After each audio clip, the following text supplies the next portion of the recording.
In 1995, a graphic design teacher named Linda Weinman, and also an aspiring entrepreneur, decided to get the website lynda.com.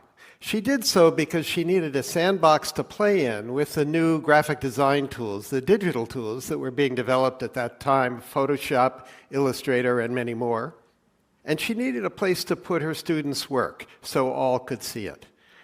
Well, she put that website together, and the business began to grow. And in 2002, she discovered it could be much, much more.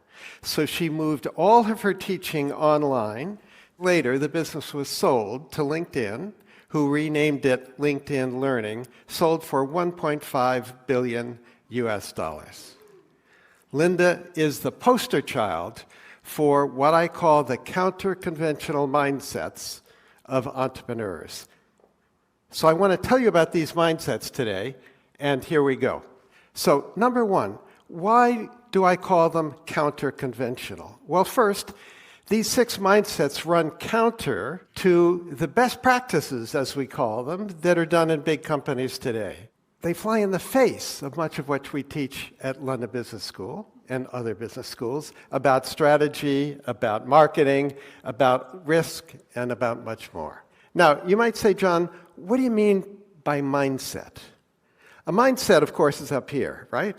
It's those things, attitudes, habits, thoughts, mental inclination, which, when something comes our way, predetermines the response we make to that something that comes our way. And those somethings, as we entrepreneurs call them, are opportunities. So I want to tell you about these 6 mindsets. And the first one I call Yes, We Can. Now, B-School Strategy 101 says the following. What we're supposed to do in a company is stick to our knitting. We've got to figure out what we're really good at. We call them core competencies, and we've got to build on them, invest in them, nurture them, make them more robust. And if somebody comes along and says, can you do something different that's outside of that, what are we supposed to say? No, I'm sorry, we don't do that around here. Well, a Brazilian entrepreneur named Arnold Correa built a wonderful business that today is called Atmo Digital by disregarding those rules. He had already reinvented his business twice to become a major provider of event management and production services. When one of his customers said to him, you know, I have 260 stores scattered all around Brazil, and Brazil is a big country, and I like to be able to broadcast training and motivational events to the stores in real time. So Arnold, could we put televisions in the training room of all my stores, and could we build a satellite uplink so we can send all this wonderful stuff to the stores? So what did he say? He said, yes, we could do that, even though he knew nothing about satellite technology, had never operated outside Sao Paulo, but he got it done. Then several years later, some of his other customers, one of them in particular, Walmart, said, well, you know, it's nice that we have all of these television screens in the back room of the store, but wouldn't it be cool if we had them on the sales floor? Because then we could run advertising. So when the customer walks down the aisle for detergent, perhaps there's an ad for Procter & Gamble's detergent in that aisle. And what did Arnold say to that request? Yes, we can do that. Over a period of years, Arnold reinvented his business fundamentally 4 different times by saying when a customer wanted something new that lay outside his core competencies, yes, we can. The second one I want to tell you about, I call problem first, not product first logic. So in big companies today, it's all about the products. So when I'm in the US, my family and I have used Tide for many years to wash our clothes. And we get a chuckle every now and then because we can tell a new brand manager has come along, because what happens? They change the product, right? They take the blue speckles out of it and turn them green. And they call it new improved. Is this innovation, guys? I'm not so sure. Coca-Cola, what is there? There was classic Coke, and then there was new Coke. That didn't work out too well. Then there was Diet Coke, and Coke Zero, and Vanilla Coke, and Cherry Coke, lots of Cokes. I don't think this is what innovation is all about. But for entrepreneurs, we don't focus on products, we focus on problems. So a guy named Jonathan Thorne developed a technology that did something very useful. This instrument you see in front of you is called a surgical forceps. It's the tool that almost every surgeon in any kind of medical discipline uses to do his or her work. But there's a problem with these surgical forceps. They stick to human tissue. So imagine you're having a facelift and the plastic surgeon is doing the final touches, but the tissue sticks to the forceps.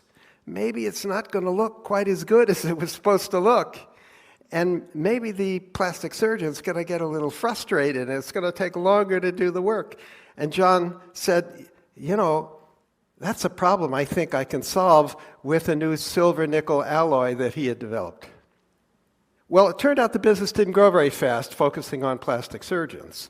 So he said, I wonder if there's another surgical specialty that has an even bigger problem that I could solve. And he discovered one, and it's neurosurgeons. And neurosurgeons work in two places on our bodies, in our spines and in our brain. So I hope you never have brain surgery, and I hope I never have it. But if they have to take a little tumor out, I hope the forceps don't stick to some other tissues, because I kind of want to keep all the brain cells I can, right? John Thorne built a fantastic business, sold it some years later to Stryker. Stryker is very happy. John and his investors are very happy too. Why? Because John focused on solving problems, not on thinking about products. The next one, I call it think narrow, not broad. Like John Thorne, an entrepreneur I'm going to tell you about focused on a problem, but thought very narrowly about a target market. But the big company wisdom doesn't want narrow target markets. It wants big target markets, right? Because you've got to move the needle. Why would a big company mess around with something small? But like John Thorne, Philip Knight and Bill Bowerman, when they founded Nike, a company we all know very well today, had identified a problem, but it was a problem that a very narrow target market had.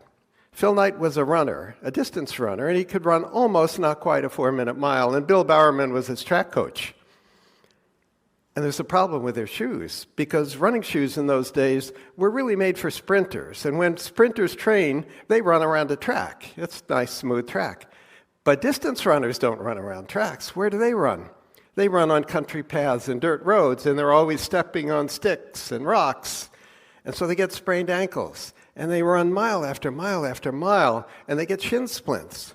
Well, Knight and Bowerman said, we need better shoes that are made especially for distance runners, especially elite distance runners who really train a whole lot. So we're going to build a better shoe that's going to have better lateral stability, a wider footbed. It's going to have a little more cushioning in it to protect against those shin splints. And by the way, if it's a little bit lighter weight, a few ounces lighter times all the steps in running a mile or a 2-mile or a marathon, it's going to make for faster race times too. So we know what happened with Nike, right? Once they developed the skills to design shoes explicitly made for a target market, a narrow one, and once they learned to import those shoes from Asia, and once they learned to get athletes to adopt those shoes, what did they do? Well, John McEnroe in tennis, Michael Jordan and basketball came next, and we know what the story is with Nike today. They're the global leader in athletic footwear and much more. Okay, the next one, asking for the cash and riding the float. Big companies today are awash in cash. Even in these tricky times we're in today, there's cash all over the place, right? Merck, in 2018, spent all this money giving money back to shareholders through stock buybacks and dividends, and they could only find $10 billion worth of R&D to do with all that cash. Is something wrong here? I think this just doesn't feel right.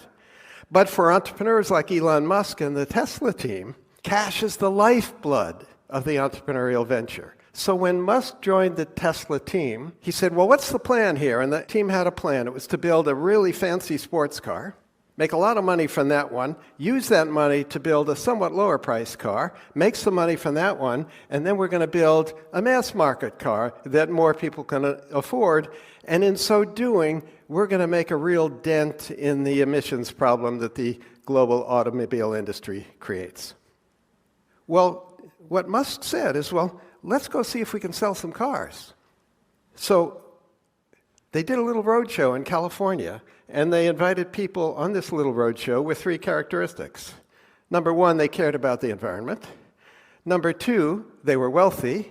And number 3, they thought it might be cool to have the next big thing parked in their driveway.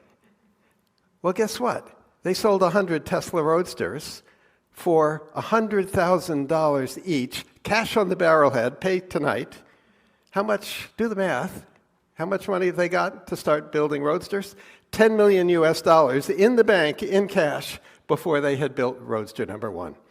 Well, that principle has carried Tesla all the way through its journey. So when they introduced the Model 3 several years ago, nearly 500,000 consumers put down deposits of $1,000 each. Do that math, 500,000 consumers, $1,000 each, $500 million in the bank, in cash, with which to begin doing the engineering, build the tooling, fit out the factory, and more. Wouldn't you like to build your entrepreneurial venture with that kind of business model? Okay, the next one. I call it beg, borrow, but please don't steal. In B-School Finance, we teach our students how to analyze whether a project's any good. So you figure out how much investment you have to do, and then you figure out what the cash flows are going to be going forward year after year after year for 5 years or 10 years or whatever.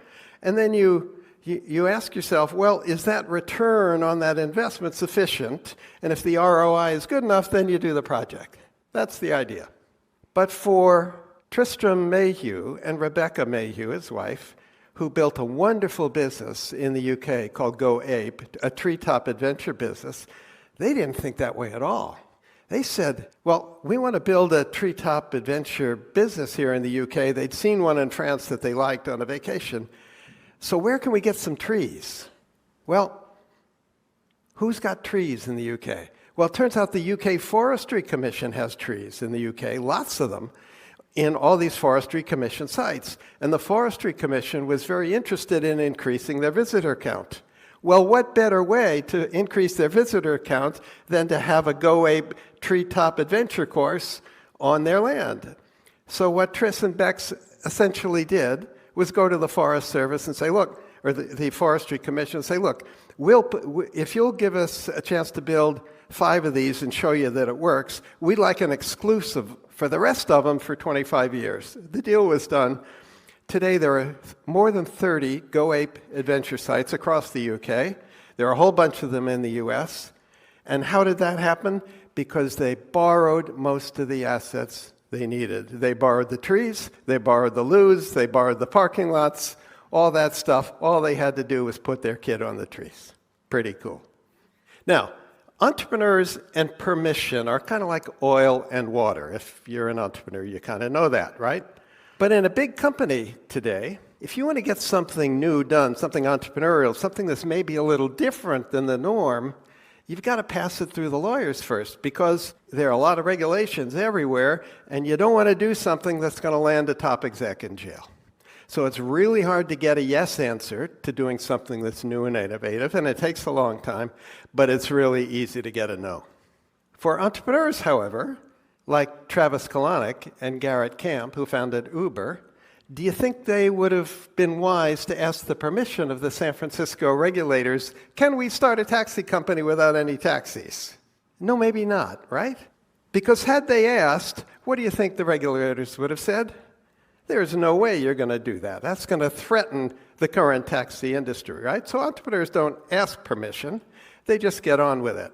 Now, I don't condone many of the things that Uber did along the journey, many of them unethical, some of them probably illegal. But the principle of entrepreneurs just getting on with it when the regulations are perhaps ambiguous or haven't sort of considered what could be done today digitally, that's when you get on with it. Okay, so I want to close with 4 questions for you. Question number 1.